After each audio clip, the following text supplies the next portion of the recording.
கனமும் மேன்மையும் நிறைந்த மகிமையுள்ள தேவனுக்கு துதியும் கனமும் உண்டாகட்டும். இந்த நாள் ஜெபிக்க வேண்டிய ஆதார வசனம் 2 கொரிந்தியர் 10:17. மேன்மை பாராட்டுகிறவன் கர்த்தரை குறித்தே மேன்மை பாராட்ட கடவன். துதிப்பதற்கு சங்கீதம் 44:8. தேவனுக்குள் நித்தம் மேன்மை பாராட்டுவோம். விசுவாசிகளாகிய நாம் விட்டுவிட வேண்டிய விஷயங்களில் இதுவும் ஒன்று. நம்மள நாமளே எந்த இடத்துலயும் நாம மேன்மைப்படுத்தி பேசிடக்கூடாது. நான் எவ்வளவு திறமையா இந்த காரியத்தை செஞ்சு முடிச்சிட்டேன், கர்த்தருக்காக நான் இவ்வளவு கஷ்டப்பட்டு இந்த ஊழியத்தை செஞ்சிருக்கேன் அப்படின்னு நம்மள நாமளே புகழ்ந்து கொள்ளக்கூடாது.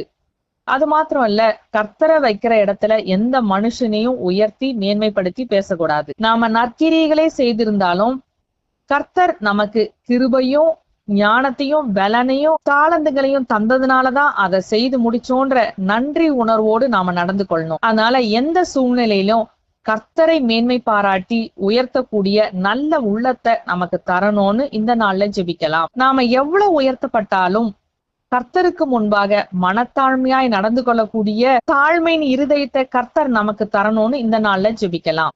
அதே சமயத்துல நாம எவ்வளவு உயர்த்தப்படும் போதும் எல்லா சூழ்நிலையிலும் கர்த்தரை நாம் மேன்மைப்படுத்த தவறாமல் எல்லா நேரத்திலும் கர்த்தரையே உயர்த்தி மேன்மைப்படுத்த கர்த்தர் நமக்கு எப்பொழுதும் கிருபை செய்ய வேண்டும் என்றும் ஜெபிக்கலாம். துதிக்க வேண்டியது கர்த்தர் நமக்கு செய்த ஏராளமான நன்மைகளை எண்ணியும் கர்த்தர் நமக்கு பாராட்டின கிருபைகளையும் தயவையும் எண்ணியும் நாம் நித்தமும் கர்த்தரை மனதார நன்றியோடு ஸ்தோத்திரிக்கலாம்.